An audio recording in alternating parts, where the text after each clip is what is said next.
자, 오늘 말씀 우리 같이 보겠습니다. 사도행전 강의 세 번째인데요. 사도행전 1장을 열어봐 주시길 바랍니다. 1장 1절에서부터 11절까지의 말씀을 제가 읽겠습니다. 데오빌로요, 내가 먼저 쓴 글에는 무릇 예수의 행하시며 가르치시기를 시작하신 부터 그의 택하신 사도들에게 성령으로 명하시고 승천하신 날까지의 일을 기록하였노라. 해 받으신 후에 또한 저에게 확실한 많은 증거로 친히 사심을 나타내서 40일 동안 저희에게 보이시며 하나님 나라의 일을 말씀하시니라.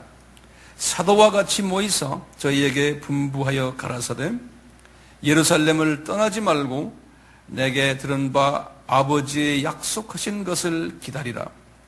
요한은 물로 세례를 베풀었으나 너희는 몇 날이 못되어 성령으로 세례를 받으리라 하셨느니라. 저희가 모였을 때 예수께 묻자와 가로되 주께서 이스라엘 나라를 회복하심이 이때나이까. 이건 나중에 이제 말하는 건 주 70년 사건이 이렇게 예언이 됩니까? 라고 이제 이분들이 여쭙는 사건이에요. 가라사대 때와 기한은 아버지께서 자기 권한에 두셨으니 너희의 알 바는 아니요. 오직 성령이 너희에게 임하시면 너희가 권능을 받고 예루살렘과 온 유대와 사마리아와 땅끝까지 이르러 내 증인이 되리라 하시니라.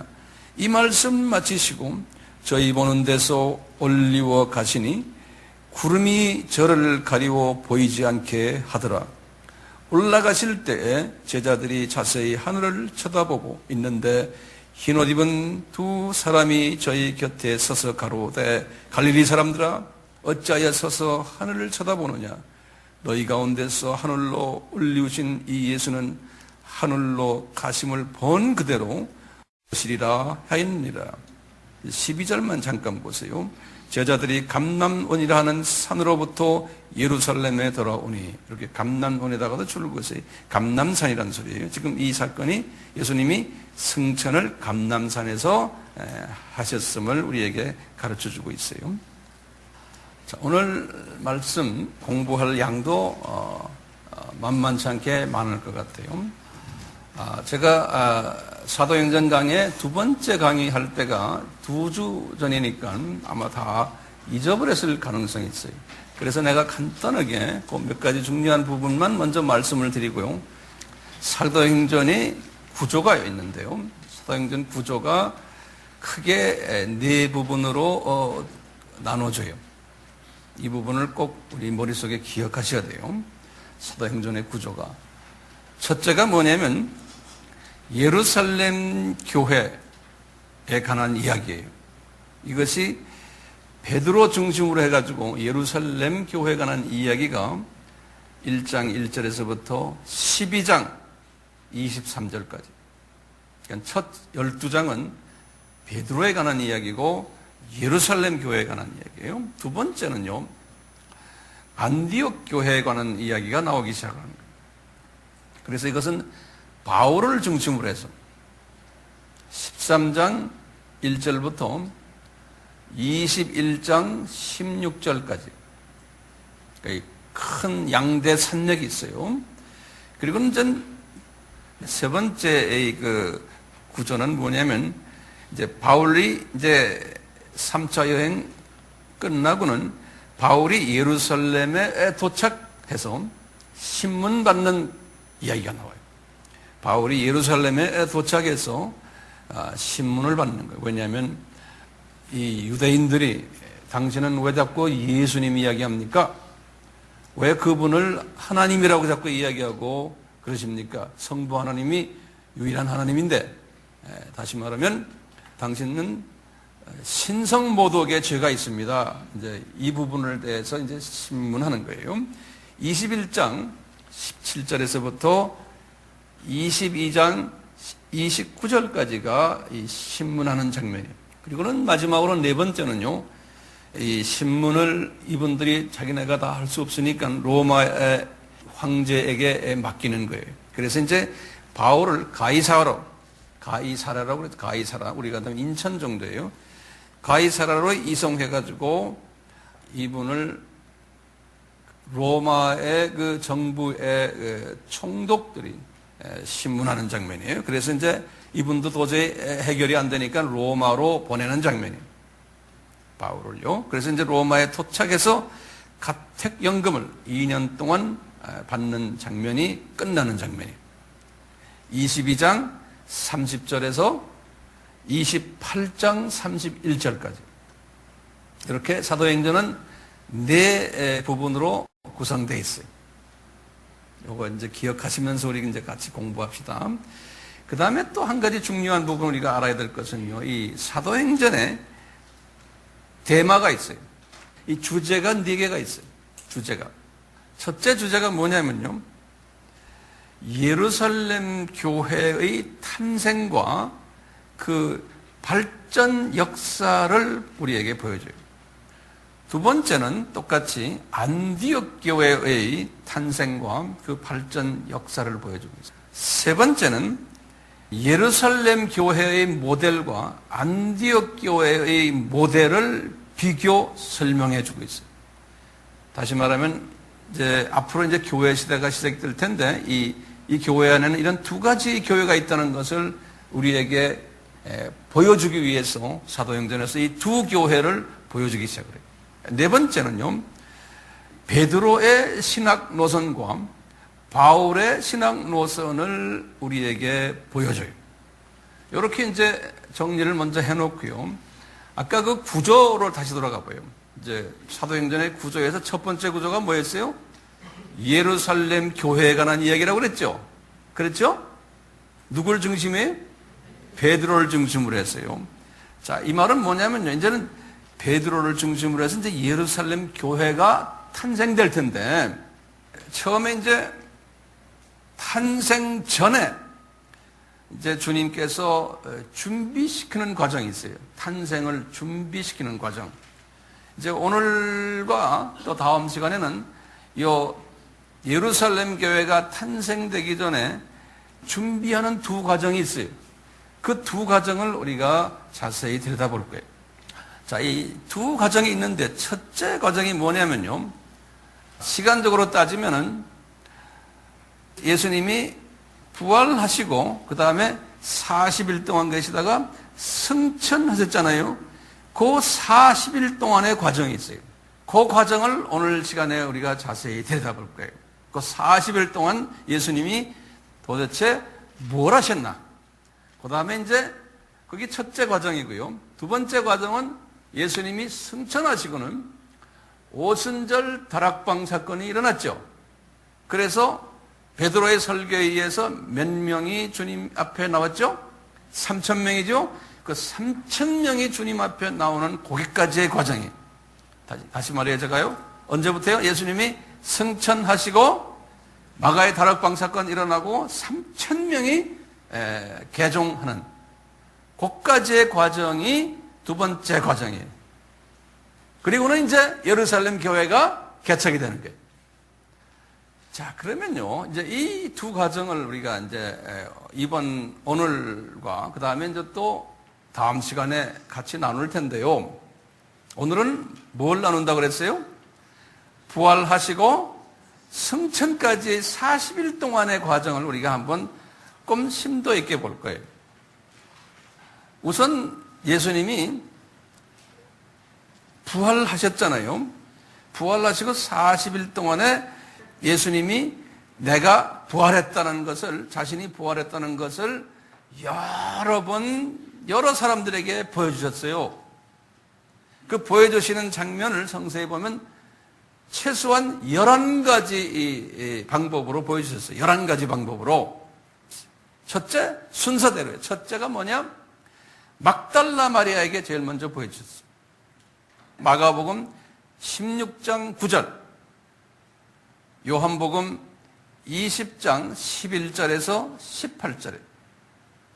두 번째는 막달라 마리아 외에 또 많은 여자들이 있었죠. 그 여자들에게 보여주셨어요. 그것이 마태복음 28장 9절에서 10절. 세 번째로는요, 이제 12 제자는 아니지만 또 제자들 중에 두 사람이 엠마오로 가는 엠마오 도상에서 나타나신 글로바와 그의 동행자에게 예수님이 나타나셨어요. 누가복음 24장 13절에서 15절. 그리고 네 번째로는 예수님이 시몬 베드로에게 나타나셨어요. 누가복음 24장 34절, 고린도전서 15장 15절이. 다섯 번째로 이분이 또 누구에게 나타나는지 제자들 무리에게 나타나셨는데 이미 가룟 유다는 이제 이미 없어졌고요. 11제자 중에서요, 도마를 뺀 10제자에게 나타나셨어요. 도마를 뺀 10제자에게. 그래서 요한복음 20장 19절에서 23절이에요. 그리고는 여섯 번째로 도마를 포함한 11제자에게 나타나셨어요. 요한복음 20장 24절에서 29절에. 일곱 번째로 이분이 갈릴리로 이제 가셔가지고 디베랴 바다에서 7제자에게 나타나셨어요. 나타나셔서 베드로가 고기를 몇 마리 잡았죠? 153마리. 요한복음 21장 1절에서 14절.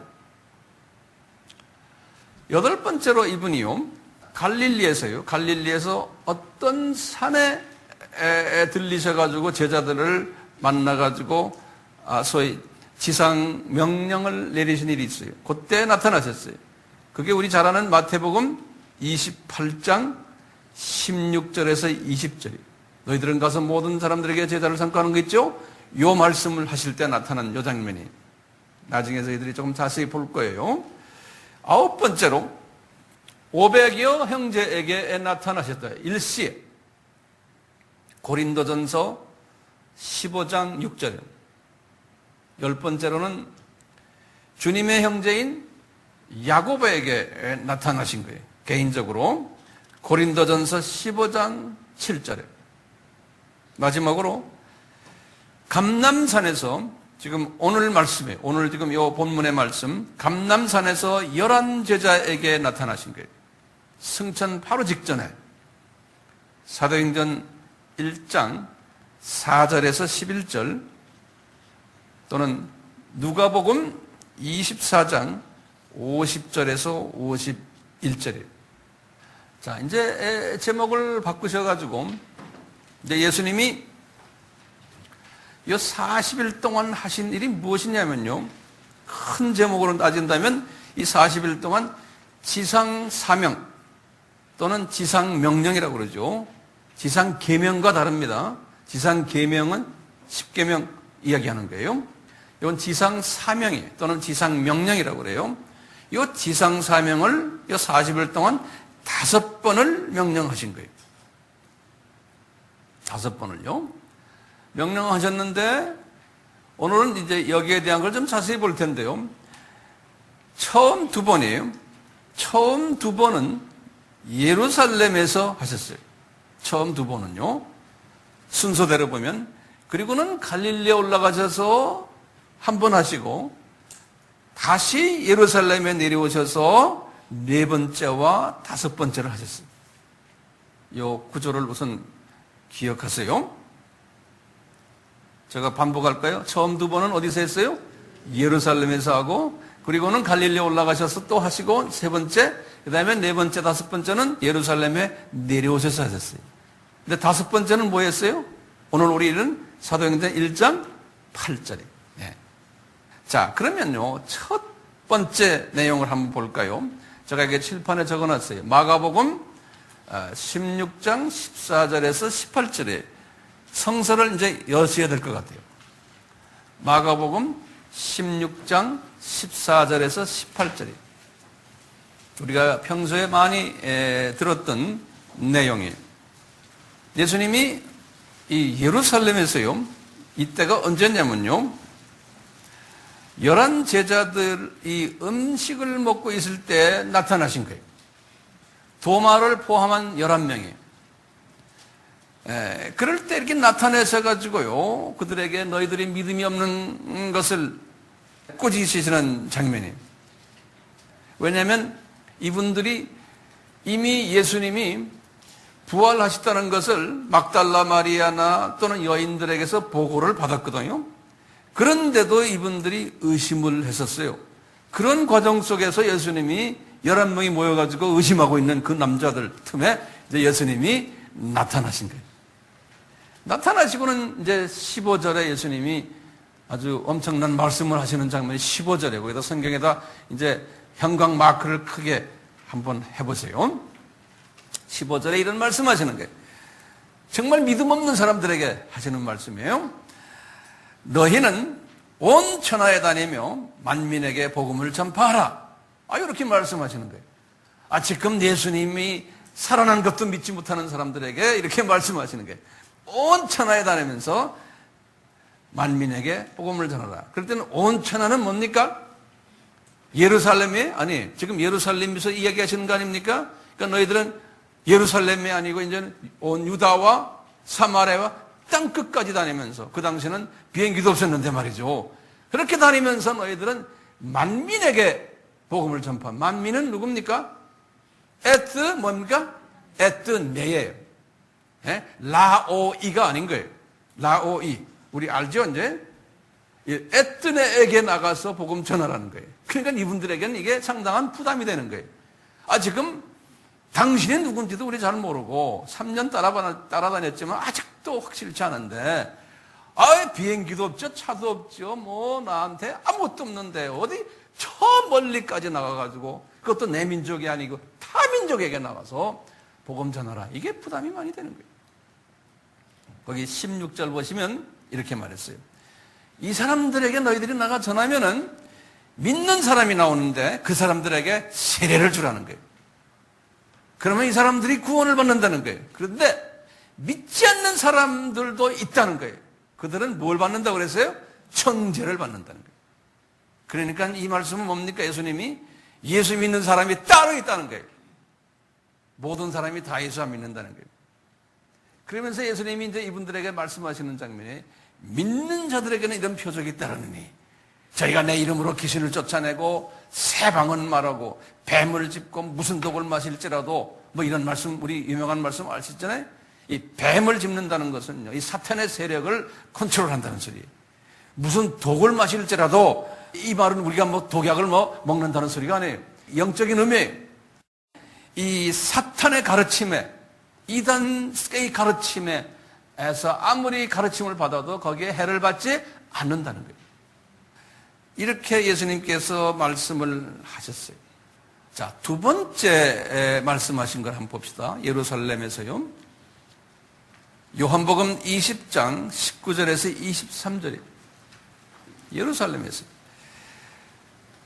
이게 언제 말씀이냐면요. 정확한 날짜가 언제인지 우리가 몰라요. 그렇지만 순서대로 지금 말씀드리는 게 40일 안에서의 순서대로 제가 말씀드리는 거예요. 안식 후 첫날 저녁 때 제자들의 유대인들이 무서워 한 곳에 모여 문을 닫고 있었어요. 그러니까 이분들이 이제 제일 무서운 게 지금 예수님보다도 이분들이 지금 예수님 부활 후에요. 유대인들이 무서웠던 거예요. 왜? 자기네들을 공격할까봐. 왜? 예수님을 따라다녔기 때문에. 이때는 도마를 제외한 10명이 모여 있었어요. 이때 예수님이 나타나신 거예요. 문이 잠겨 있는데 문을 통해서 예수님이 들어오신 거예요. 그러시면서 하시는 말씀이 너희에게 평강이 있을지어다 이렇게 말씀하시는 거예요. 왜요? 왜 평강이 있어야 됩니까? 이분들이 지금 어떤 상태입니까? 두려워하고 있어요. 유대인들만 두려워하는 게 아니고 예수님이 나타나셨을 때 예수님을 보고도 두려워한 거예요. 또 이분들은 어떤 두려움이 있었냐면 이제 이런 생각을 분명히 했을 게 우리가 3년을 그 예수를 따라다녔는데 이분은 이제는 우리를 떠나버렸고 이분이 이 주변에서 인기도 없어지고 이제 우리는 가족들 다 던지고 이분 따라다니다 이제는 완전히 망신살에 우리가 이제 들었구나.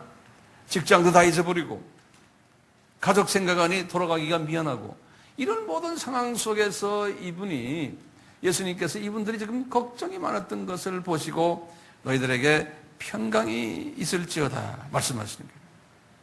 그 손과 옆구리를 보이시며 제자들에게 보고 이제 얘들아 내가 이렇게 부활했다. 그러시는 거예요.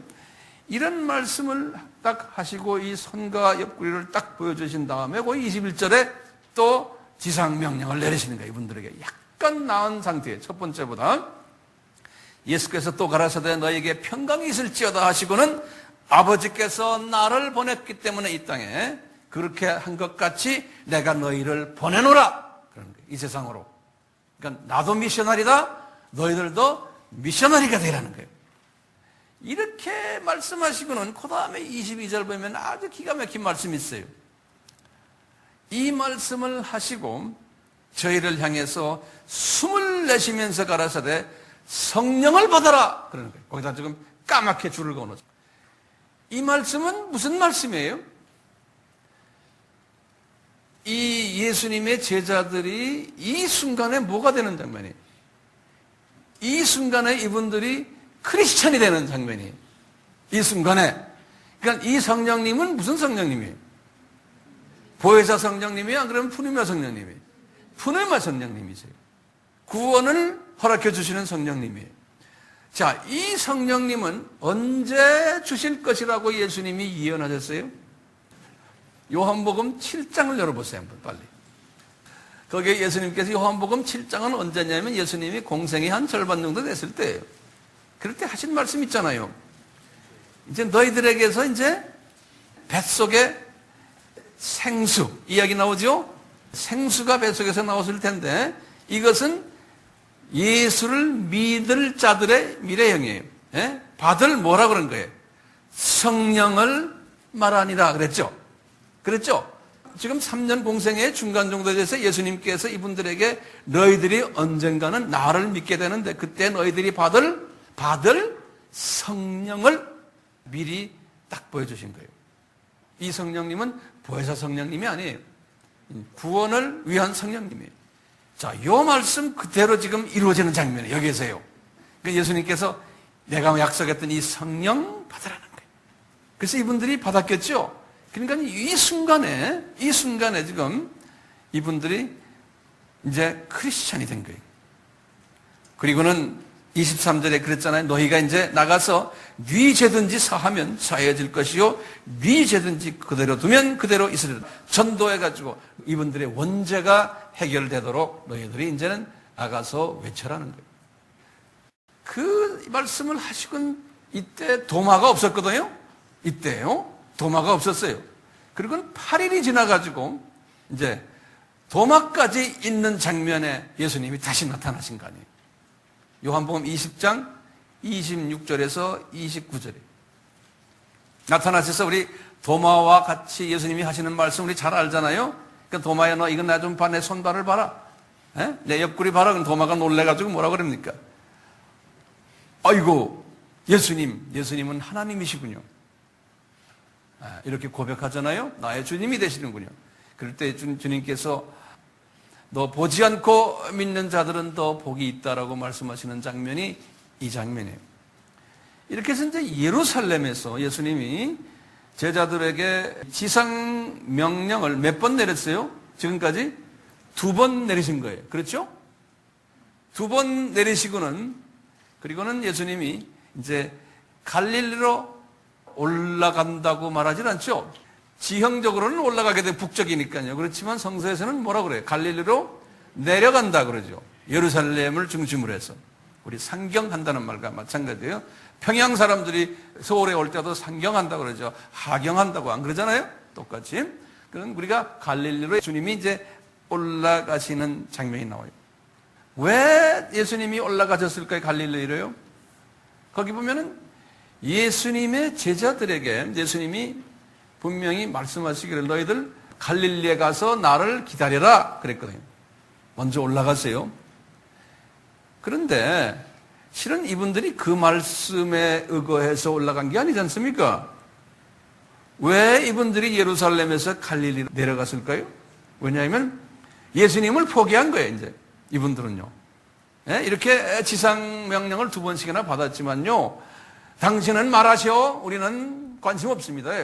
다시 돌아가서 우리는 고기잡이 하겠습니다. 그러니까 이분들이 다 고기잡이하러 올라가 버렸어요. 그러니까 예수님은 그것도 다 인정하시는 거예요. 그렇게 할 것을 다 아신 거예요, 예수님께서요. 그래서 예수님이 이분들을 만나러 갈릴리로 올라가시는 거예요. 갈릴리로 올라가셔가지고요, 뭘 먼저 하신지 아세요? 그게 이제 우리가 요한복음, 제가 강의를 할 때 요한복음 21장 이야기예요. 갈릴리에 올라가셔가지고 이 순서를 잘 기억하세요. 갈릴리로 올라가셔가지고 예수님이 이 구기자비하는 몇 명이에요? 7명의 제자들이라고 그랬죠. 요한복음 21장 1절에서 쭉 이제 14절까지 이야기. 우리 지난번에 다 했어요. 그럴 때 이제 베드로가 고기가 잡히지 않았는데 고기를 베드로를 위해서 잡게 하시곤 몇 마리 잡았다고요? 153마리. 그 153마리는 뭘 의미한다고요? 예수님의 정체성에 유일이신이다 하나. 다섯은 뭡니까? 모세오경에 나오는 모든 것들은, 이야기들은, 내용들은 다 예수님이 관한 이야기라는 거예요. 3은 예수님은 삼위일체 하나님이시라는 거예요. 이렇게 해서 이제 보여주시고, 그리고는 예수님께서 베드로에게 질문을 3번 하시는 장면이 있죠. 그렇죠? 거기 이제 같은 요한복음 21장에서 이제 15절부터 쭉 해서 23절까지 내용인데요. 예수님이 질문, 너 나를 사랑하느냐, 너 나를 사랑하느냐, 너 나를 사랑하느냐 3번 여쭐 때 예수님의 대답이 이제 이분이 노 하다가 예수님이 거기에다 약속하시는 말이 있죠. 내 어린 양을 먹이라. 이게 선교 목회 사명이. 내 양을 치라. 내 양을 먹이라. 이렇게 3번을 이야기해요. 내 어린 양을 먹이라. 처음엔요. 그 다음에 내 양을 치라. 그 다음에 내 양을 먹이라. 여기에 자세한 것은 우리가 요한복음에서 했어요. 이분이 준비됐습니까? 준비 안 됐지만 예수님께서는 이분에게 이런 걸 다 말씀하셨어요. 그래 놓고 이분에게 하시는 말씀이 요한복음 똑같은 거기에서 너 이제 나를 따르라. 그러는 거예요.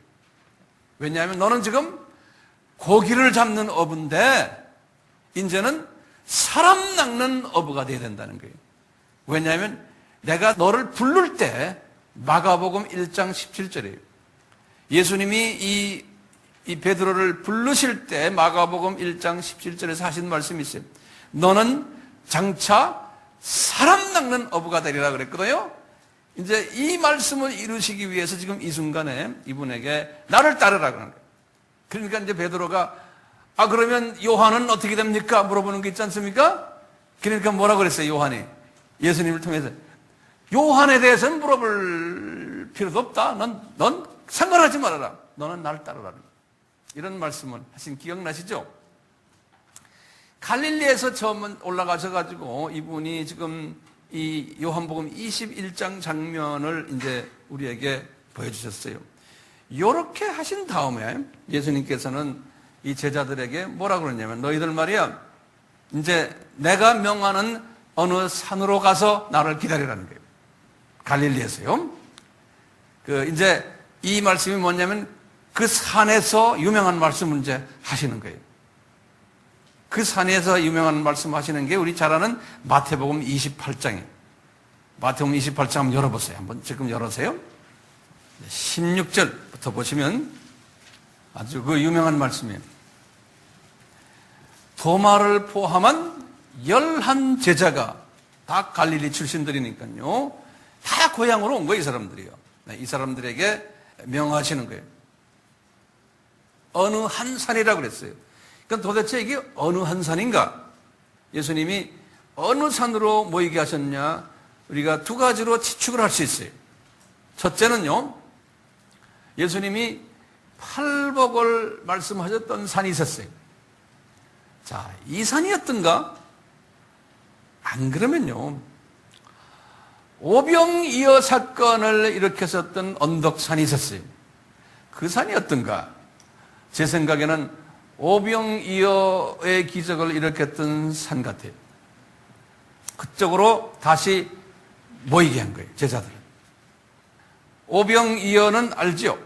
5병은 뭡니까? 구약의 모세오경이 예수님에 관한 이야기라는 거예요. 그 다음에 이 언은 뭡니까? 구약과 신약 말씀, 예수님이. 그런데 다 먹이고는 유대인이 먹었죠? 빵을요. 그런데 떡도 그렇고요. 그 다음에 고기도 그렇고요. 고기는 뭡니까? 에크투스가 누굽니까? 예수님이죠. 그런데 먹고는 부스러기를 몇 광줄이? 12광줄이. 그 부스러기가 뭡니까? 이방인의 에스네라고 그랬죠. 예? 에스네. 이 부스러기를 누구한테 줬어요? 12제자들에게 준 거예요. 이제 앞으로 12제자들이. 12제자들이 이 부스러기를 나눠주라는 거예요. 부스러기는 누구 거예요? 이방인에게 주라는 거예요. 그러니까 12제자의 사명이 뭡니까? 통빵 주는 게 아니고 부스러기 빵을 주라는 거예요. 누구에게 주라는 거예요? 이방신, 에스네에게 주라는 거예요. 그러니까 이분들의 사명이 뭐예요? 유대인 복음화가 아니고 누구의 복음화예요? 이방인 복음화가 이분들의 사명인 거예요. 그렇기 때문에 이 사명을 더 확실히 하기 위해서 오병이어의 기적을 일으켰던 그 산으로 보이라는 거예요. 그래서 다시 한번 보여주는 거예요. 그런데 보니까요, 그 다음 절에 보시면 17절에 보면요, 예수를 뵀는데, 자기네가 지금 모여서 딱 이러고 있는데 예수님이 나타나신 거예요. 그런데 경배를 하는데 이제 이분들이, 근데 그 중에 일부가 의심하는 자도 있었더라 그러는 거예요. 예수님에 대해서요. 이분들이 누굴까요? 바로 직전에 몇 명이 고기잡이 하다가 예수님 만나서 153마리 이 사건을 경험했어요? 7명이. 그렇죠? 그 7명인데 몇 명이 빠졌어요? 4명이 빠진 거예요. 그 4명이 누군지는 우리가 몰라요. 그런데 7명의 명단 중에서 5명의 명단은 성서에 나와요. 그런데 그 나머지 4명 빠진 사람들이 의심을 했을 것으로 우리가 보고 있어요. 그 5명은 누군지 아세요? 베드로, 도마, 나다니엘, 요한, 야고보예요. 이렇게 의심이 있는 사람들에게, 그러니까 우리의 모습이나 똑같아요. 그러니까 의심 있는 사람들에게 그분들이 똑똑해서 그분들이 믿음이 있어서 이 사명을 주는 게 아니고요. 주님의 은혜예요. 우리도 지금 은혜 아니면은 이 이방 사역을 못해요. 우리가 잘나서가 아니에요. 이렇게 준비 안 된 사람들에게 주님이 아주 엄청난 메시지를 그분들에게 전해주는 장면을 볼 수 있어요. 예수님이 18절을 보시면 뭐라고 그랬냐면 이랬어요. 내가 아버지께서 받은 게 뭔지 아느냐? 하늘과, 그러니까 1층천, 2층천, 3층천이에요. 그 다음에 땅의 모든 권세를 내가 다 받았다. 땅이라는 건 지금 이 땅은 지금 1층천이에요. 이 땅은 뭡니까? 무적행이에요. 이 무적행까지의 모든 권세를 내가 아버지에게 받았다니. 그러니까 그 안에 있는 모든 피조물들, 개미까지, 무적행에 있는 구원받지 못한 사람들까지, 모든 사람의 모든 피조물의 권세를 자기가 받았다는 거예요. 그러니까 내가, 예수님이 그러시는 거예요. 내가 권세자다. 그러므로, 그렇기 때문에 이제 그 유명한 이제 지상 명령을 내리시는 거예요. 그러므로, 그러는 거예요. 예? 너희들은 가서 모든 족속으로 제자를 삼아 아버지와 아들과 성령의 이름으로 세례를 주고 내가 너희에게 분부한 모든 것을 가르쳐 지키게 하라. 볼지어다 내가 세상 끝날까지 너희와 항상 함께 있으리라. 이렇게 말씀하셨어요. 그러면요, 우리가 예수님이 지금 갈릴리에 올라가서 갈릴리에서 주신 교훈을 잠깐 한번 봅시다. 갈릴리에서 주신 교훈이 한번 적어보세요. 갈릴리에 올라오셔가지고 예수님이 생선 153마리 사건 하셨고요. 베드로에게 목회 사명을 줬어요. 내 어린 양을 먹이라, 내 양을 치라, 내 양을 먹이라. 이걸 하시고는 그 다음에는 예수님께서 베드로에게 나를 따르라 명령하셨어요. 생선 잡는 어부가 되지 말고 사람 낚는 어부가 되라는 거예요. 마가복음 1장 17절에. 자, 그리고 이제 오병이어 사건을 일으킨 산으로 이제 가셨잖아요. 자, 그러시면서 이제 예수님이 지금 이 제자들에게, 의심 있는 제자들에게 뭐라 말해요? 이분의 정체성을 알려주는 거예요. 내가 누군지 아느냐? 나는 권세자다. 나는 창조주다. 나는 그리스도다. 그냥 선생이 아니라는 거예요. 나는 메시아다. 나는 구원자다. 이분의 정체성을 알리는 거예요. 제자들에게. 그렇게 했는데도 모르잖아요. 그러면서 너희들은 이제 내가 너희들에게 이 지상 사명을 주니까 이제는 두려워하지 말고 순종하라는 거예요. 그런데 이분들이 두려우니까 이분 말씀이 내가 너희들과 항상 함께 있겠다는 거예요. 자, 이런 약속을 하셨어요. 자, 그렇다면은요, 이 주님이 주신 이 지상 사명, 이 내용을 한번 우리가 조금 자세히 들여다볼 필요가 있는 거예요. 이 갈릴리에서 엄청난 이야기를 하셨어요. 예루살렘에서 하신 것보다 훨씬 자세하게 말씀하셨어요. 그것도 오병이어 산에서요. 자, 이 말씀을 우리가 좀 볼 필요가 있는 거예요. 우리 잘 아는 19절과 20절을 제가 좀 분석을 해드리려고 그래요. 그 말씀이요. 한국 성경으로는 그렇게 됐어요. 그러므로 너희들은 가서 모든 만민에게 제자를 삼고 그랬잖아요. 이게 쭉 19절과 20절을 딱 보시면 문장이 열어 있는 것처럼 되는데 이게 한 문장이에요. 원어를 보면요. 한 문장이 뭐냐면요. 너희들은 만민을 제자 삼아라. 이게 문장이에요. 그리고 나머지는 다 수식어들이에요. 제가 다시 말해요. 영어로는 그러죠. You make disciples of all nations. 판타타 에트네. 그러니까 모든 에트네 이방인들을 제자 삼으라는 거예요. 이방인들을.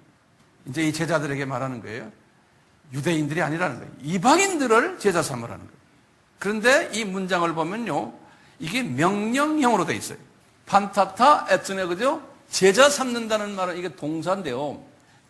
영어로는 이게 make disciple, 이게 하나의 동사예요. 뭐냐면 원어로는 이렇게 됐어요. 마투사테 이렇게 돼 있어요. 마투사테요.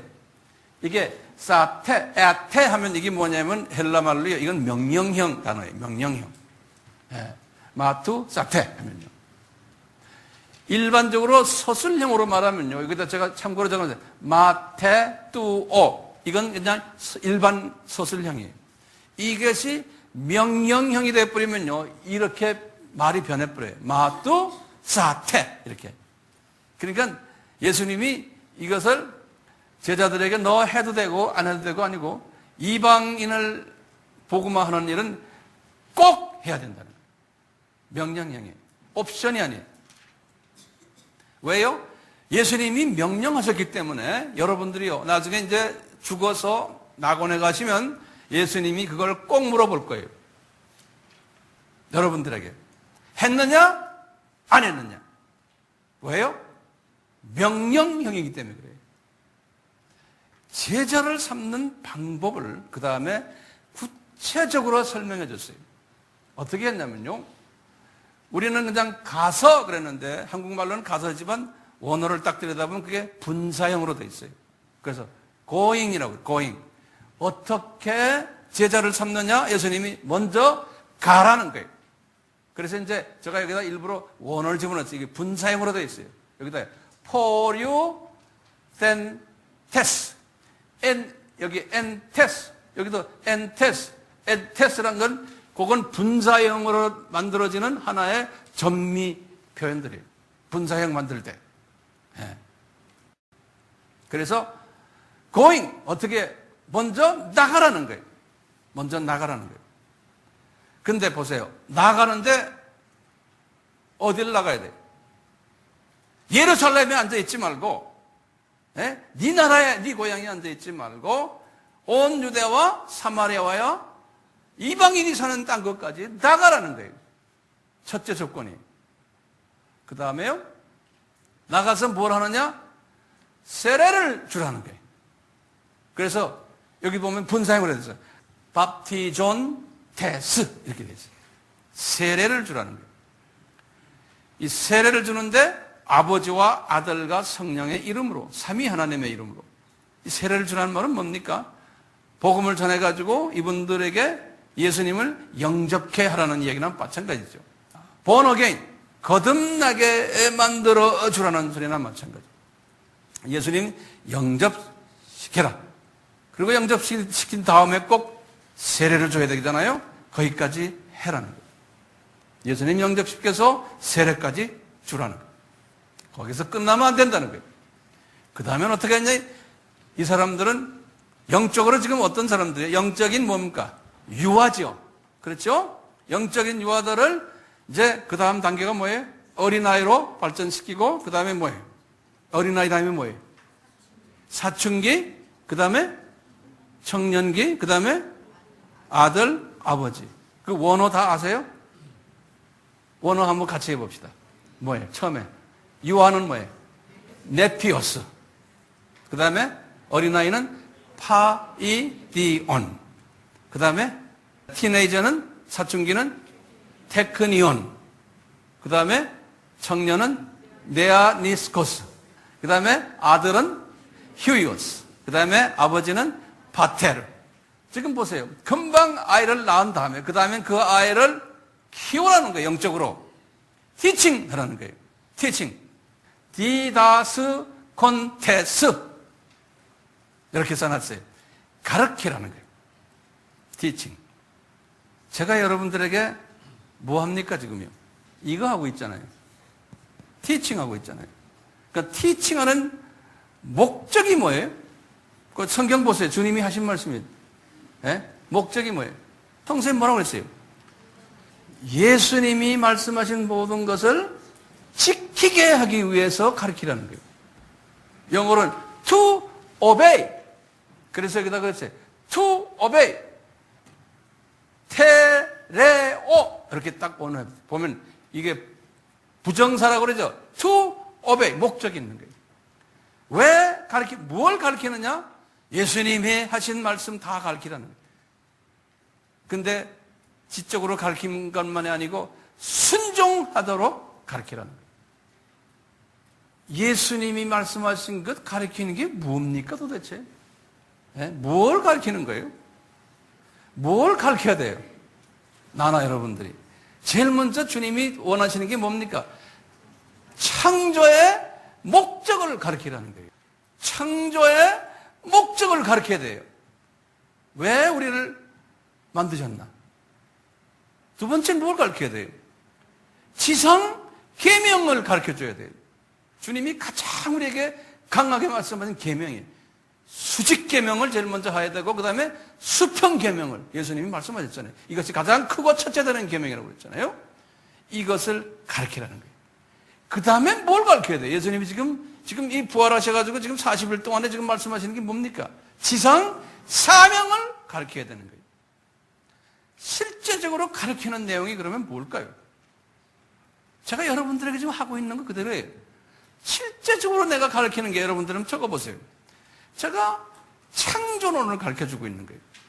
창조에 대해서요. 우리 아바의 내용 그대로예요. 그 다음에 뭐예요? 삼위일체가 누구냐를 가르쳐줘야 돼요. 그렇죠? 그 다음에 뭘 가르쳐야 돼요? 기독론을 가르쳐야 돼요. 예수님이 누군가.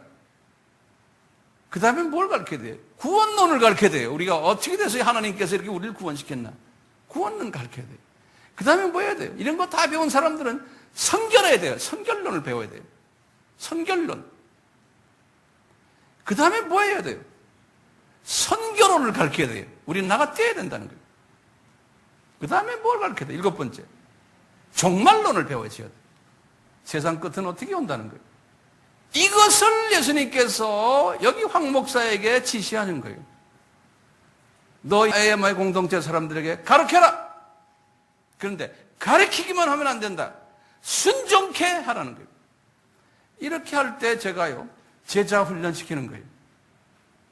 그러니까 영적 유아들을 자라게 해서요, 이 제자 수준까지 가는 건 뭡니까?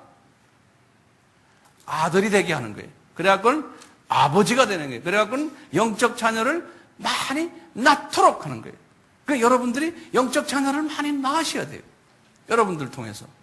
그래가지고 어떻게 해야 돼요? 또 여러분들이 나가가지고요, 영적 자녀를 낳아서요, 여러분들도 나가야 돼요. 나가서 여러분들이 영적 자녀를 낳고 뵙타이징 하고, 그 다음에 그 사람들 또 가르치셔야 되고, 그 사람들 가르치는 데 목적이냐? 이 말씀에 순종하도록 가르치는 일을 여러분들이 하셔야 되는 거예요. 그러면 저에게는 어떻게, 여러분들을 통해서 저의 영적인 손자, 손녀들을 낳아주는 거예요. 그러면 그 영적 손자, 손녀들을 또 가르쳐가지고 정손자, 정정정 계속 낳게 하는 게 이게 뭡니까? 이게 뭡니까? 요새 이런 거 가지고 장사하는 사람들 있죠. 다단계.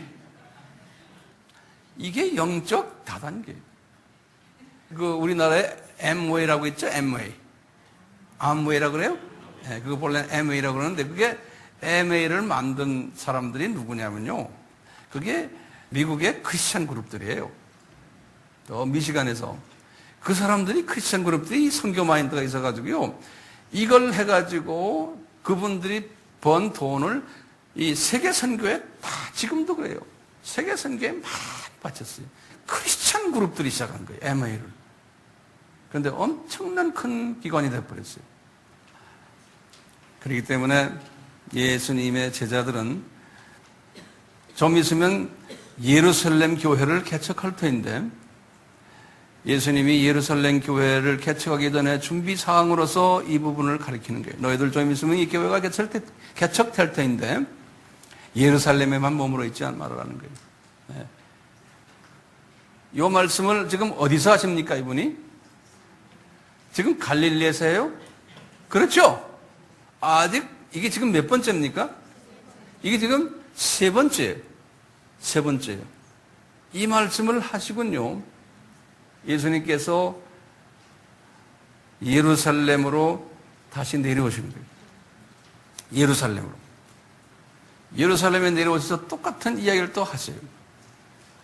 자, 그런데 이 말씀을 우리가 이렇게 보면요. 지금 여기까지의 말씀을 보면은요. 이것은 우리의 삶 속에 지금 우리 AMI 교회의 공동체와 한번 비교할 필요가 있어요. 우리가 지금 이 AMI 지금 사역을 하는 사역의 근거가 어디에 있습니까? 우리 사역의 근거가요. 지금 이 말씀에 있는 거예요. 마태복음 28장 19절에서 20절의 말씀. 그리고는 사도행전 1장 8절의 말씀. 사도행전 1장 8절의 말씀은 이렇게 해서 너희들이 이제 딴 것까지 가라는 이야기인데요. 그 이야기는 조금 이따가 제가 또 해드릴게요. 자, 그러니까 교회의 존재 목적은 예루살렘 교회의 존재 목적은 뭐라는 거예요? 유대인들 복음화가 아니고 내민족 복음화가 아니고 타민족 복음화에 있다는 거예요. 그러니까 내민족 복음화를 어느 정도 하다 보면은 거기에 머물르지 말고 타민족으로 가라는 거예요. 그렇기 때문에 예수님의 이 지상 명령은요, 자민족 복음화에 관한 이야기가 아니에요. 다른 말로 표현하면요, 한국 민족 복음화를 위해서 주신 말씀이 아니에요. 한국 민족은 그럼 어떻게 복음화됩니까? 미국 사람들이 미국 사람 복음화가 아니라고 믿었던 소수가 한국에 선교사를 보내가지고 우리가 이렇게 크리스찬이 된 거예요. 자기 민족만 생각했으면 우리는 크리스찬 될 수 있는 기회가 없었어요. 요 말씀 때문에 이분들이 우리나라에 와서 우리를 크리스찬화시킨 거예요. 그럼 주님께서 불이 떨어지면 스스로가 이 안에서 크리스찬들이 나와서 이 안에서 또 딴 데로 가게끔 주님께서 인도하시는데 그것이 다가 아니에요. 소수가 그렇게 하게 돼 있어요. 저희들은 그 소수가 되기 위해서 지금 이 사역을 하는 건데요. 지금 우리나라가요, 미국 사람들이 와가지고 우리나라의 복음화에 큰 기여를 했는데 우리가 너무나 덩치가 커진 거예요. 덩치가 커져가지고요. 교회도 지금 몇 개 있는지 아세요? 5만 개가 있어요. 목사가 몇 명인 줄 아세요? 어떤 사람은 7만 명이라고 그러고 어떤 사람은 10만 명이라고 그래요. 목사요, 저리 가면 만나는 사람이 목사예요. 앞으로 더 많이 나올 거예요, 목사들은. 신학교요, 엄청나게 많아요. 우리나라가요. 전 세계에서 지금 1등을 달려요. 기독교 텔레비전이 몇 개인 줄 아세요? 우리나라에? 텔레비전 하나 스테이션 만들려면 얼마나 돈 들어가는지 아세요? 교회 헌금이 엄청나게 들어가요. 근데 그 텔레비전, 기독교 텔레비전이요, 그거 텔레비전 시청하는 분들이 누굽니까? 내 민족이에요? 타민족이에요? 내 민족이에요. 그러니까 엄밀한 의미에서는 이것은 선교가 아니에요. 근데 거기에다 돈을 엄청나게 집어넣는 거예요. 제가 쉬어보니까 기독교 텔레비전만 CTS, CBS, 그 다음에 또 TV라고 있더라고요. 그 다음에 어느 교회에서 하는 CGN TV라고 그래요? 네, 그것도 있죠. 그 다음에 JSTV라고 있어요. 그 다음에 가톨릭에서 나오는 평화 TV도 있고요. 이 TV 방송이야, 크리스찬 방송이 엄청나게 많아요. 왜 이렇게 많습니까? 다 각자가 선교를 위해서 한다 그러는데 내용을 들여다보면 다 자민족에게 그냥 메시지 전하는 거예요. 평소에 다 들었던 메시지를 그냥 또 전하는 거예요. 그러니까 효율성이 없죠. 기독교 방송도 얼마나 많습니까? 자, 기독교 출판사는 얼마나 많아요?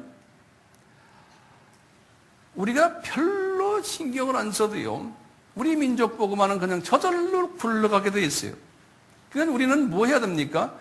민족 복음화를 하는 것보다는 타민족 복음화를 해야 되잖아요.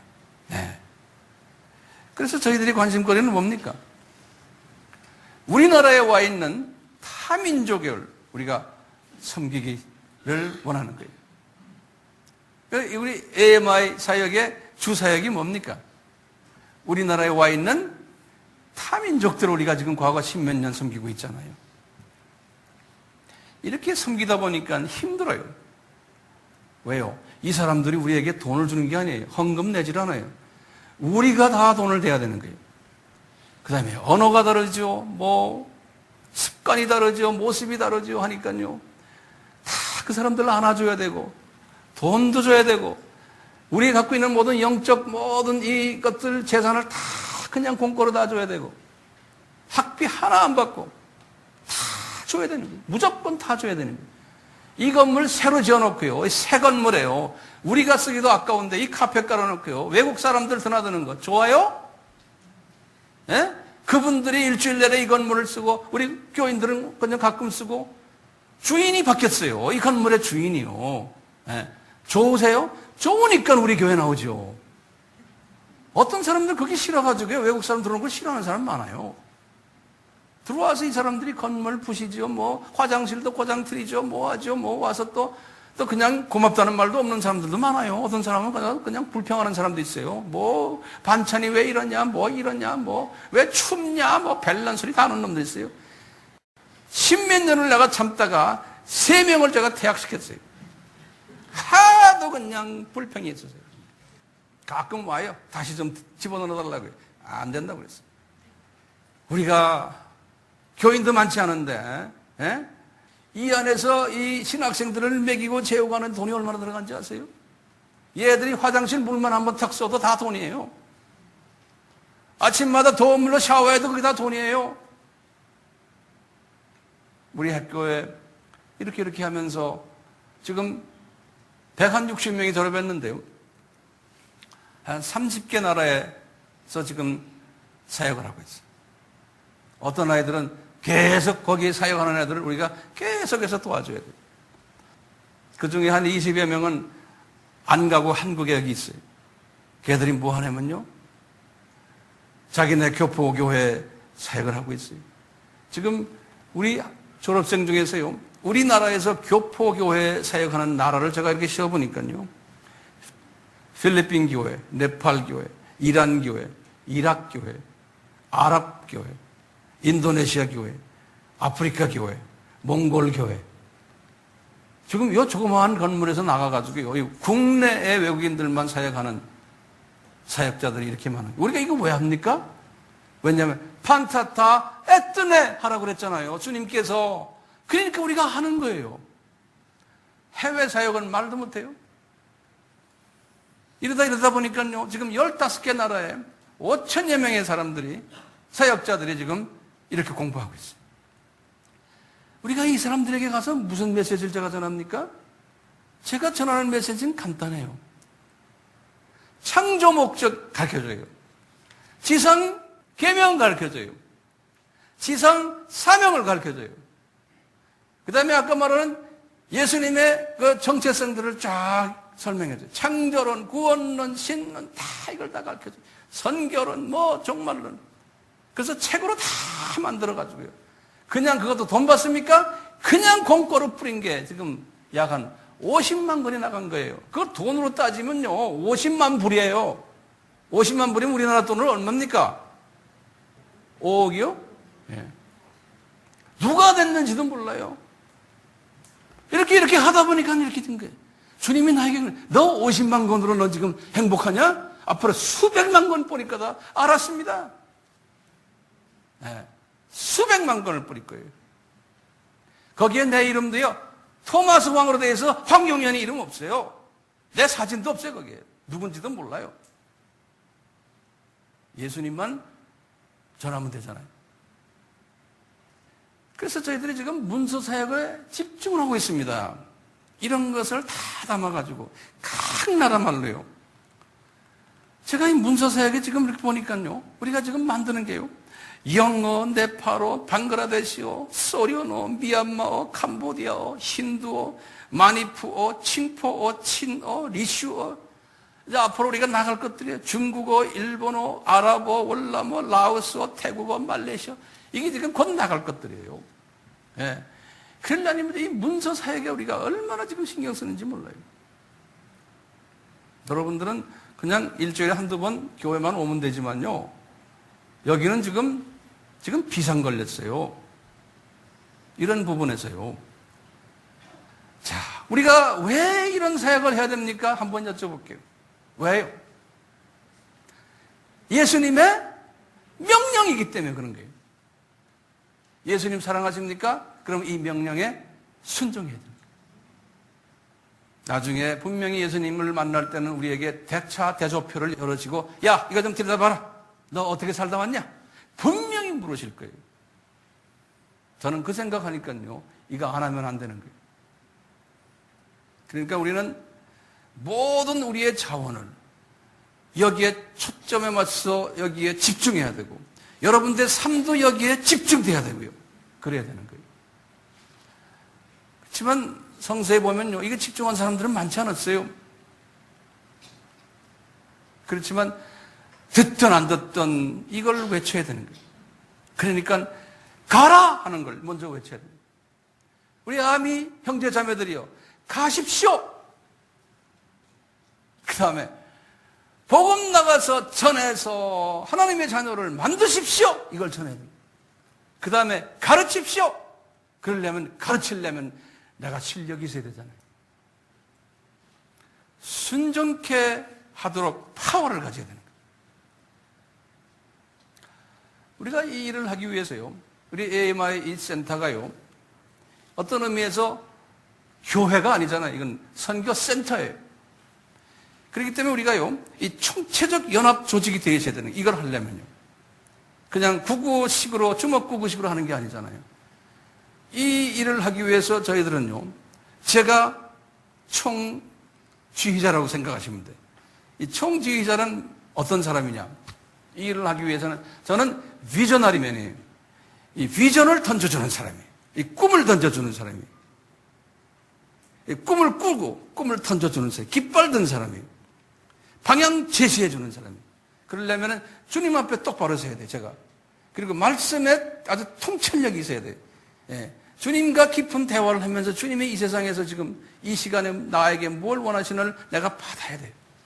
이 비전을 가진 사람이 비전을 던지면요, 이 비전을 던지는 사람은 이 밑을 보지를 못해요. 멀리 보는 사람이기 때문에요. 그러니까요, 주님께서는 이 밑을 보는 매니저들을 주님이 주셔야 돼요. 이 밑을 정리하는 사람. 우리 지금 AMI 센터는 이런 사람들이 주변에 깔려있어요. 우리 주변에. 예. 교인들 대부분은 파타임이지만요, 풀타임으로 일을 하는 사람들이 있어요. 총무 역할하는 사람, 재정 역할하는 사람, 기획, 교육, 영상, 비디오, 오디오, 웹사이트, 문서, 출판, 외국어, 한국어, 선교지 관리하는 일, 신학교 관리하는 일, 이런 일들을 해주는 사람들이, 전문하는 사람들이 쫙 지금 있어요. 테이프를 만들어서 보급하는 사역, 음악 사역, 건물 관리 사역, 아미 비전 스쿨, 비전 캠프 한국물, 비전 캠프 인터내셔널, 이런 모든 일들이 이 목적을 위해서 우리가 지금 하고 있지 않습니까? 그런데 이런 것을 풀타임으로 하는 사람이 있냐면 여러분들은 파타임으로 하는 사람들이 대부분이에요. 괜찮아요. 그것도요. 파타임으로 하는 우리 교인들 보면요. 평신도 선교사들 아닙니까? 이런 행사를 할 때마다 와서 도와주고 물질을 대고 여러 가지 일들을 하지 않습니까? 우리 AMI 공동 사람들은 다 미셔너리들이에요. 장로님들, 권사님들, 안수집사님들, 집사님들, 단기 선교팀들 같아요. 이 일들을 저희들이 지금 총체적으로 하고 있잖아요. 중보기도부터 시작해서 이런 다 이런 일들 하기 위해서 물질 대고 기도하고 서로가 격려해주고 하는 일들 하고 있잖아요. 우리가 이 비전을 이루시기 위해서요. 우리 국내에서 이런 일을 하지만 해외에서도 지금요. 우리 이런 일들이 일어나고 있는 거예요. 우리 자체가 이 일을 위해서 주님께서 애뜨네에게 복음을 전하라고 해서 우리가 여기에 같이 사역을 했던 부목사님들을 다 선교사로 내보냈어요. 이런 모든 우리 팀들이요. 한 가지 한 방향으로 한 생각으로 한 비전으로 한 목적을 가지고 우리가 사역하고 있어요. 주님께서 이렇게 갈릴리에서 구체적으로 마태복음 28장 19절 20절 말씀을 하시군요. 이분이 예루살렘으로 올라가시는 거예요. 이제 이게 마지막 부분이에요. 자, 예루살렘에 올라가셔가지고 마지막 두 선교 사명을 다시 제자들에게 확인시켜주세요. 마지막 두 개. 그 마지막 두 개가 네 번째인데요. 누가복음 24장 47절에서 49절입니다. 이분이 누가를 통해서 주시는 말씀이 뭐냐면요. 이분이 이런 거예요. 이제 그 47절부터 보시면은 또 예수님의 이름으로 죄사함을 얻게 하는 회개가 예루살렘에서부터 시작이 된다는 겁니다.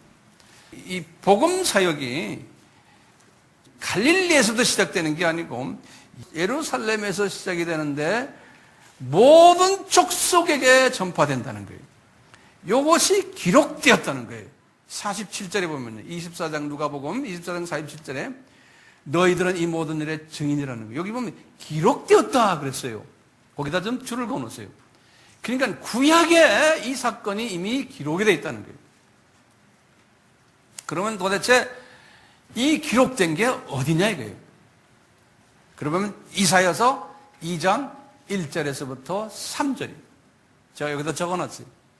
이사야 선지자에게 예수님께서 여호와 이름으로 이미 예언을 해줬다는 거예요. 예루살렘에서부터 복음이 시작이 돼가지고 이제 퍼질 것을.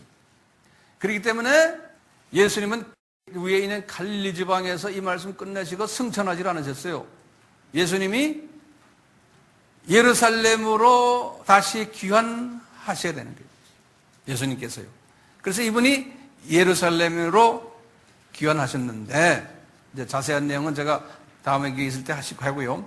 자, 그러면 예루살렘으로 예수님이 귀환하셔야 하는 5가지 이유가 있어요. 예수님이. 첫째 이유가요.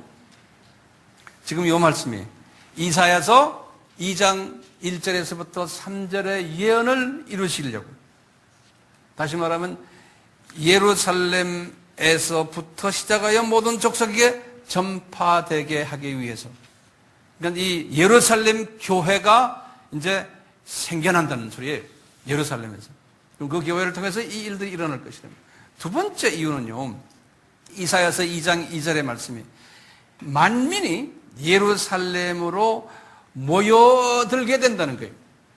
이 말은 뭐냐면 오순절 때 디아스포라, 만국에서 살고 있었던 디아스포라들이 몰려올 것을 예언하신 거예요. 그러니까 디아스포라들이 예루살렘에 오게 되지 갈릴리는 안 가잖아요. 그러니까 디아스포라를 복음화를 시키기 위해서예요. 왜? 디아스포라를 통해서 이방 복음화가 시작이 되기 때문에. 그래서 예루살렘으로 디아스포라가 오게 될 터인데 이사야가 예언했어요. 그렇기 때문에 예수님은 예루살렘으로 내려가셔서 거기서 사역을 시작하셔야 된다. 세 번째 이유는요. 예수님께서 이 성만찬 하실 때 예수님께서 예언하신 게 있어요. 뭐냐면 요한복음 14장 16절. 뭐냐면 이제 내가 아버지에게 구하겠으니 너희들에게 다른 보혜사를 너희들에게 주겠다는 거예요. 다시 말하면 다른 보혜사를 줄 터인데 그 보혜사가 어디에서 내려온다는 거예요. 하늘에서 내려오는데 어디로 내려온다는 거예요. 예루살렘으로 내려온다는 거예요. 예루살렘으로. 구체적으로 예루살렘은 어디에 내려왔어요? 마가의 다락방으로 내려오신 거예요. 이것은 이미 예언되어 있기 때문에 이제 예수님께서 이분들에게 오늘 본문의 말씀 보시다 너희들은 이 아버지에게 약속하신 이 약속을 받기 위해서 예루살렘을 떠나지 말아라. 그랬었죠? 예. 그러니까 예수님은 갈릴리에서 예루살렘으로 내려오셔야 돼요? 안 내려오셔야 돼요? 내려오셔야 되는 거예요. 그리고 네 번째로 예수님께서 갈릴리에서는 승천하지 않으셨어요. 예루살렘에 내려오셔가지고 이제 40일 되는 날에 예수님이 승천을 하셨는데 어디서 승천하셨냐면 감람산에서 승천하셨어요. 이렇게 감람산에서 승천할 때 천사들이 제자들 보고 하는 말이 예수님이 재림에 올 때도 똑같이 이 모습으로 이렇게 오실 거라는 거 말씀했어요. 예. 오늘 본문에 보면요. 그렇죠? 예수님이 이렇게 똑같이 오실 텐데 이 말은 뭐냐면 예수님이 나중에 재림에 오실 때도 이 감람산으로 내려오신다는 거예요. 이것을 어떻게 하느냐? 스가랴에게 말씀하신 게 스가랴서 14장 4절에 그것뿐이 아니라요. 감람산에 내리셔가지고 이분이 동쪽 문을 통해서 예루살렘 성전으로 들어오신다고 그래요. 동쪽 문을 통해서요. 동문을 통해서. 에스겔서 43장 1절에서 5절에. 동문이라면 아시죠? 우리 공부 많이 했죠? 네. 기드론 계곡을 넘어서 동문으로 들어오겠다는 거예요. 그렇기 때문에 이 동문으로 들어오는 것을 싫어했던 반대 그룹들이 이 문을 닫아놓을 것까지도 예언한 거예요. 에스겔서 44장 1절과 2절에. 에스겔서 44장 1절과 2절에 이 동문이 닫힐 것을. 그런데 이 동문이 지금 닫혀 있어요? 안 닫혀 있어요? 닫혀 있죠. 누구에 의해서요? 아랍 사람들이 지금 닫아놓고 있어요. 그러니까 예수님의 승천과 예수님의 재림이 어디에서 일어나요? 이 예루살렘에서 일어나고 특히 지금 거기 무슨 산이에요? 감람산에서 일어날 것을. 그래서 이것을 이루시기 위해서 이분은 갈릴리에서 승천하시면 안 되는 거예요. 갈릴리에서 지금 예루살렘으로 내려오시는 거예요. 마지막으로 예루살렘으로 내려오신 이유가 마지막에 사도행전 1장 8절 말씀 주시려고. 이 사도행전 1장 8절 말씀은 위에 갈릴리에서 주셨던 마태복음 28장 말씀과 조금 달라요. 더 구체적이에요. 1장 말씀 우리 잘 알지 않습니까? 오직 성령이 너에게 임하면 너희가 권능을 받고 예루살렘과 온 유다와 사마리아와 땅끝까지 이르러 내 증인이 되리라. 이 말씀 잘 들어주시길 바라요. 여기 보시면요. 지금 8절을 딱 보시면 여기에 순서가 있어요. 그 순서는 좀 이따 제가 말씀드리고요. 이 보면 여기다 제가 써낸 장소적인 특성이 있어요. 지금 사도행전 1장 8절의 특징을 제가 네 가지로 한번 정리해 봤어요. 특성을요. 첫째가 뭐냐면요. 여기 보면 장소적인 특성이 있어요.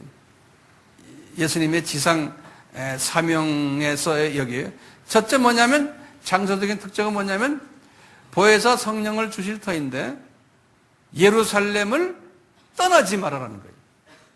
그러니까 예루살렘에 이 보혜사 성령님이 임하겠다는 거예요. 근데 이미 이 사람들은 성령을 받았어요, 안 받았어요? 성령을 받은 사람들 아니에요? 그렇죠? 성령을 받은 사람들인데 보혜사 성령님이 임한다고, 임한다는 단어를 썼어요. 다시 말하면 바깥에서 안으로 들어오신다는 소리예요. 같은 성령님이신데 이제 역할이 좀 차이가 있는 거예요. 이렇게 장소적인 특징에서 예루살렘을 떠나지 말고 예루살렘에서 이 성령님을 주시겠다는 거예요. 두 번째는 시기적인 특성이 있어요. 승천하시고 몇 날 후라 그랬어요. 정확한 날짜를 말씀하지 않았어요. 승천하시고 몇 날 후에 이 보혜사 성령님을 주시겠다. 왜?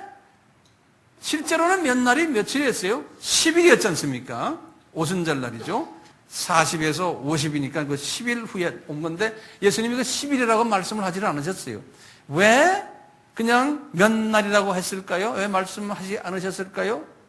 그것은 미리 알면은 사람이라는 것은 나태해지게 싶어요.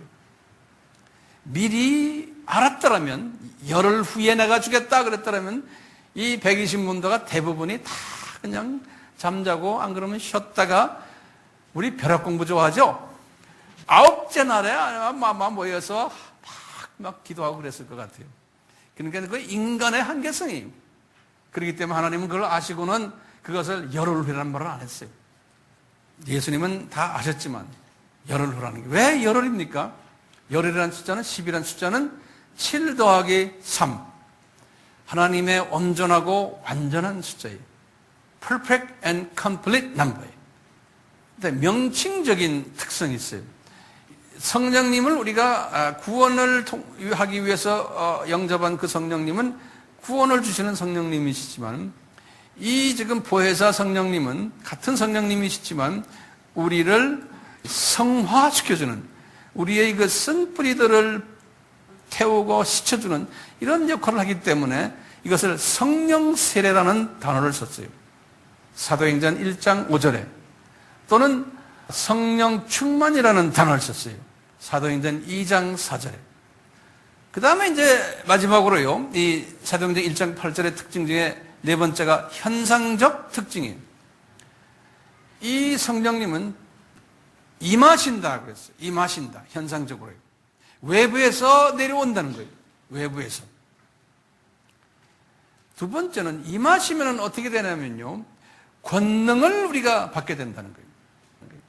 그래서 이 권능을 받는다고 했는데 영어 성경은 그랬어요.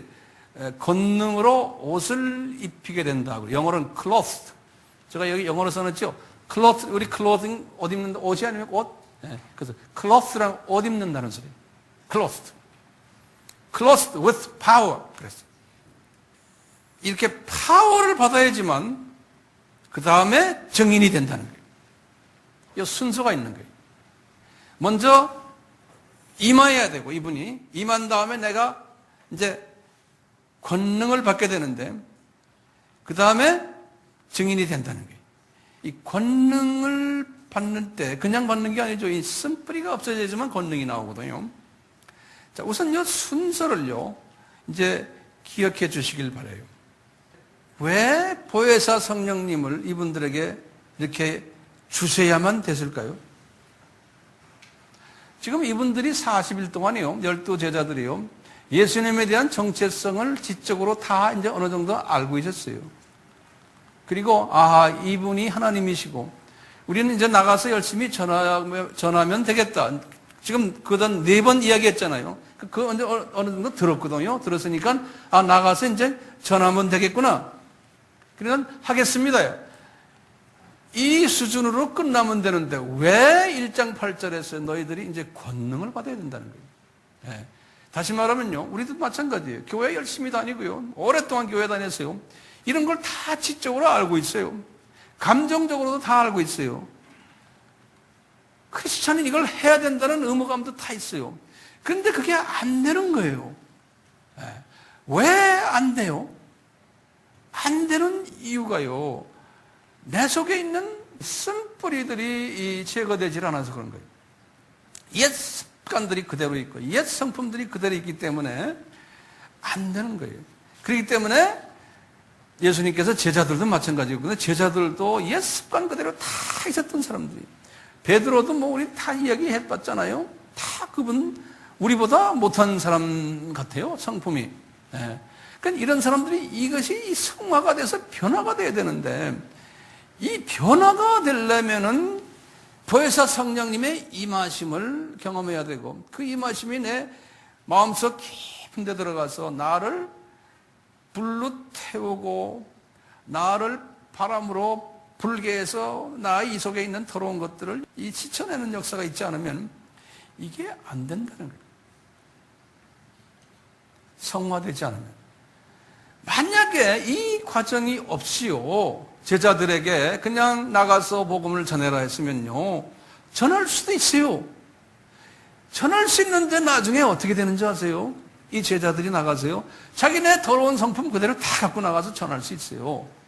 전하는데 나중에는 어떻게 되냐면요, 전하다 보면 많은 사람들이 따라오게 되고 유명해지고 또 뭐 권력도 생기고 뭐 목사라는 타이틀, 신부라는 타이틀 가지게 되죠.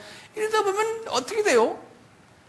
옛날은 내가 어부 출신이었는데 내가 지금 유명 인사 됐구나. 사람이 자기도 모르게 교만해지고 자기 영광을 찾고, 교인이 많아지면 거기에 나오는 돈 다 자기 마음대로 쓰고 사람이 변하게 되는 거예요. 이 성품이 옛날 그대로 있으면요, 조금만 커지면요, 유명해지면요, 변하게 돼 있는 거. 우리 주님이 그걸 아시는 거예요. 베드로야, 너 그 12제자들아, 너희들 조금만 내가 출세시켜주면 너희들 변한다는 걸 이분이 아시는 거예요. 그렇기 때문에 니네들 열흘 동안 기다렸다가 한번 대청소를 한번 하고 그리고 한번 이 일을 하라는 거예요. 그렇지만 오순절 사건 그날 하루로 통해서 그분들이 다 변한 건 아니잖아요. 그렇지만 이것이 성화가 돼야 된다는 거예요. 쓴뿌리가 없어지지 않고, 다시 말하면 인격의 변화가 일어나지 않으면서 주님 일을 하는 것은 나중에 변절된다는 거예요. 오순절 다락방 사건은 한마디로 말하면 모르겠어요. 인격이 예수님으로 변해야 된다는 거예요. 인격이 변하지 않고 뭐 교회가 커지고 유명해지고 하는 것은, 그것은 복이 아닌 거예요.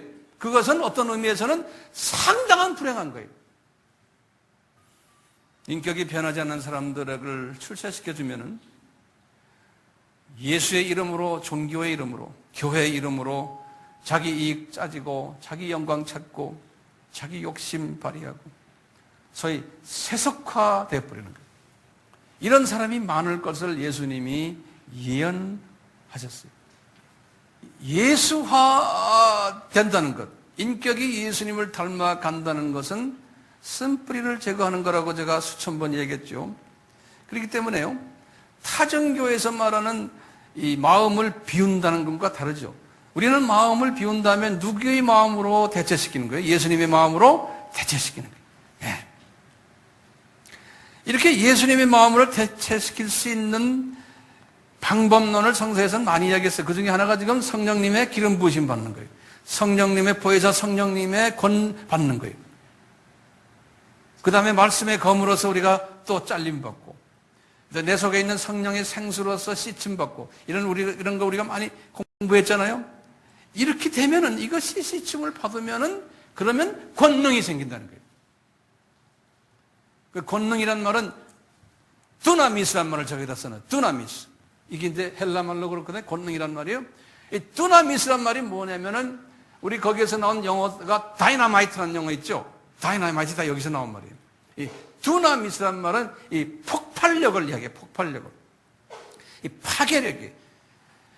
이렇게 예수님의 성품을 닮은 사람들이 가서 주님, 예수님을 이야기하고 복음을 이야기할 때 그 안에서 나오는 말씀의 컴이 나오니까요, 이 파괴력이 있는 거예요. 이 사탄의 세력이 파괴가 됩니다. 3시간, 4시간, 5시간 이야기해도 조는 사람이 없는 거예요. 네. 이 파괴력이 들어가니까요. 그러니까 이것은 내가 하는 것이 아니고 성령님이 하시기 때문에 이 뜨나미스, 이 파워가 생기는 거예요.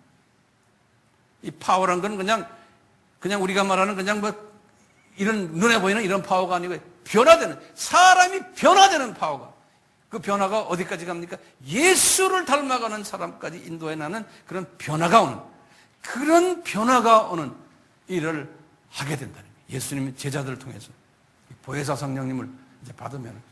근데 예수님께서 그렇지 않은 종교인들이 많이 나올 것을 얘기했어요. 우리 마태복음 7장 15절에서부터 쭉 나오잖아요.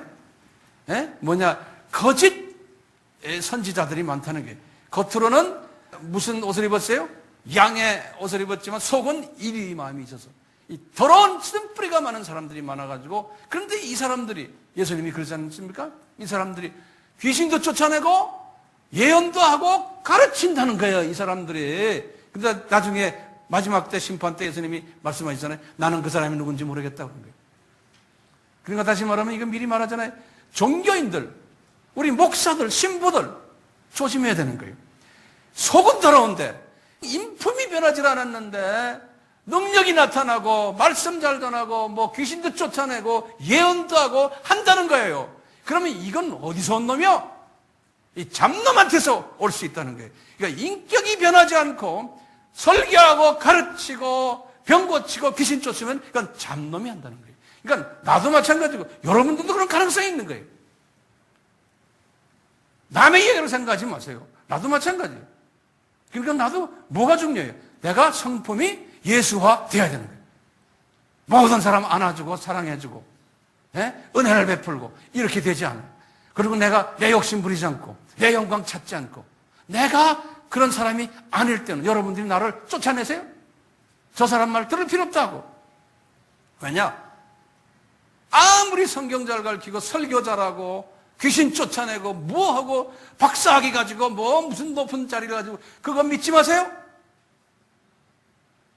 그런 사람 많이 나올 거라는 거예요. 그러니까 열매로 안다는 거예요. 이렇게 된 사람, 다시 말하면 임하고 그 다음에 뭐예요? 권능받고 두나미스를 받아야 돼요. 두나미스를 받으려면 이 속이 어떻게 돼야 돼요? 순수해야 되는 게. 이런 사람들이 뭐 해야 되느냐? 예수님의 증인 역할을 한다는 거예요. 자, 이 증인이라는 말은요, 원어를 딱 들여다보면요, 저기에서는 마르투스라고 했어요. 마르투스. 이 마르투스라는 말은 무슨 뜻이냐면 우리가 순교자라는 뜻이에요. 그래서 우리가 순교자라는 영어를 써요. martyred 그래요. 그 말이 다 거기서 나온 거예요. 순교자라는 뜻이에요. 증인이란 건 그냥 예수 믿으세요 막 외치는 이런 수준을 얘기하는 거 아니에요. 순교자라는 거예요. 순교자. 왜 그런지 아십니까? 이 수준이 되면요, 이 하트가 깨끗해지면요, 그때부터 무슨 마음이 드느냐면요, 이제는 예수님의 이 명령을 내가 순종하는 과정 속에서 나는 죽어도 괜찮다는 마음이 드는 거예요. 순교를 각오하게 되는 거예요. 왜요? 이런 성령님이 이런 마음을 주시는 거예요. 왜냐? 생명을 살리는 사람은 요한복음 12장 24절에서 26절에 그랬죠. 예수님처럼 살리는 원칙이 뭡니까? 한 알의 밀이 그냥 땅에 떨어져 있으면 그걸로 끝나고 들어가서 썩어야 된다고 그랬잖아요. 그러면은 많은 열매 맺는다고 그랬잖아요. 내가 죽어야 되는 거예요. 희생해야 되는 거예요. 그것이 내 뜻대로 안 돼요. 성령님이 그렇게 만들어요. 그런 사람들을 통해서 권능이 나오고 그런 사람을 통해서 예수님의 증인 역할, 다시 말하면 살아나는 역할, 증인이라는 건 딴 거 아닙니다. 내가 죽어서 저쪽 사람들이, 죽은 사람들이 살아나게 하는 일을 증인이라는 말로 표현한 거예요. 그래서 성서에서는 증인이라는 말을 순교자, 이런 사람들은 우선순위가 바뀐 자예요. 생명 살리는 자, 하늘의 썩은 미랄, 우상을 파괴한 자예요. 창조 목적을 순종하는 자들이, 이런 사람을 증인이라고 합니다. 그냥 전하는 입으로 이것이 아니라는 거예요. 네. 여러분들 그러면 이런 질문을 할게요. 목사님, 그러면 우리는 지금 평신도들인데 여기까지 가려면 뭐 다 집어 던지고 뭐 이것만 해야겠네요? 이렇게 질문할 수가 있어요. 그럴 수가 없죠. 우리같이 풀타임을 하는 사람들은 전체의 삶을 주님께 바쳐야 되지만 여러분들은 파트타임이기 때문에 그럴 필요는 없어요. 그렇지만 이 생명을 살리는 원칙만은 뚜렷하게 갖고 있어야 돼요. 뭐냐? 아하, 내가 내 삶에서의 우선순위를 바꿔야 되겠구나. 이 마르투스란 말은요, 내가 가장 좋아하는 것, 나의 취미, 이것을 나는 죽여야 되는구나. 예수님을 위해서. 조그마한 일부터 그러는 거예요. 내가 가장 선호하는 것, 이것을 내가 놔야 되겠구나. 그게 내 우상 아닙니까? 어떤 때는 내 가족도 될 수 있어요. 재물도 될 수 있어요. 내 자존심도 될 수 있어요. 명예도 될 수 있어요. 이런 것들은 내가 다 완전히 없애라는 게 아니고 우선순위를 내가 바꿔야 되겠구나. 먼저 내가 창조주 하나님을 최우선으로 하고 이분을 내가 섬기겠구나. 이 마음을 가진 사람은 이미 순교자예요. 나의 시간을 내가 순교한 거예요. 나의 취미를 내가 순교한 거예요. 나의 어떤 자존심도 다 순교해버렸어요. 내 가족까지 다 순교해버린 거예요. 그래 놓고는 예수님을 먼저 우선시하는 사람. 이 사람이 증인. 마르투스. 이렇게 되면, 그럼 뭐 다 죽어버리면 아무것도 없겠네? 아니에요. 이럴 때 말이죠. 기가 막힌 블레싱이 위에서부터 내려오는 거예요. 살아나는 역사들이 말이죠. 엄청난 살아나는 역사들이 일어나는 거예요. 이걸 경험하셔야죠. 예루살렘 교회를 개척을 하기 전에 예수님께서는 사도행전 1장 1절에서부터 11절까지 제자들에게 이 부분을 1단계로 가르쳐 주시는 거예요. 너희들 나중에 이렇게 해라. 이 40일 동안 주님께서 이것을 가르쳐 주시는 거예요. 그리고는 이제 다음 시간에는 저희들이 나머지 이제 열흘 동안 주님이 어떻게 또 하셨나. 그걸 우리가 볼 필요가 있어요. 그런데 이제 예루살렘 교회를 이분들이 개척해 놓고 이대로 잘 하지 않았던 모습도 우리가 보게 돼요. 우리 같이 기도합시다.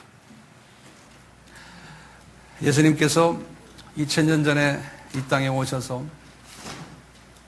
엄청난 시간을 투자하시고 인간이라는 모습으로 창조주가 성육신하셔서 이 피조물들에게 이렇게 예수님의 그 안타까운 마음을 전하신 그 부분을 상고했습니다. 우리 인간들에게 이제 너희들은 나가서 나를 전해야 되는데 그러기 위해서는 교회가 개척될 것이다. 예루살렘에서 이 개척 사건이 일어날 터인데 그 개척되기 전에 너희들이 깨달아야 될 부분들이 무엇인가를 가르치는 과정 속에서 저희들이 그 첫 단계를 오늘 섭렵했습니다. 예수님, 저희들 부족하지만 이 부분을 우리가 이제 깨달았사오니 모든 것 다 있더라도 한 가지 한 부분은 잊지 않기를 소원합니다. 썩어지는 미랄이 되어야만 된다는 주님의 말씀입니다.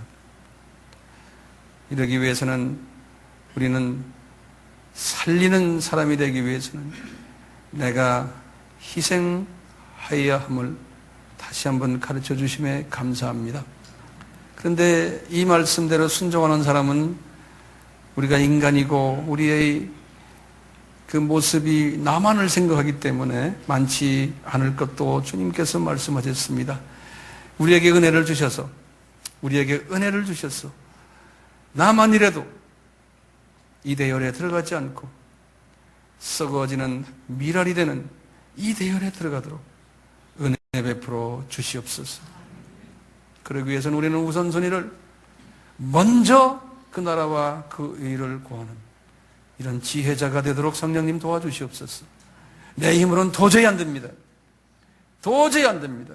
주님, 우리에게 은혜를 주셔서 주님의 일이라면 만사 제쳐놓고 먼저 하려고 하는 그러한 복된 하트를 우리에게 베풀어 주시옵소서.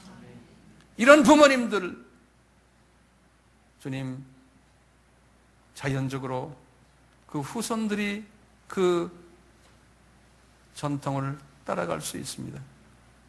이런 부모님들 될 때 자식을 사랑하는 그 모습이 과연 이런 모습으로 우리가 자식들에게 보여주기를 소원합니다. 주님, 이 은혜를 우리에게 베풀어 주시옵소서. 예수님의 이름으로 기도드리옵나이다. 아멘.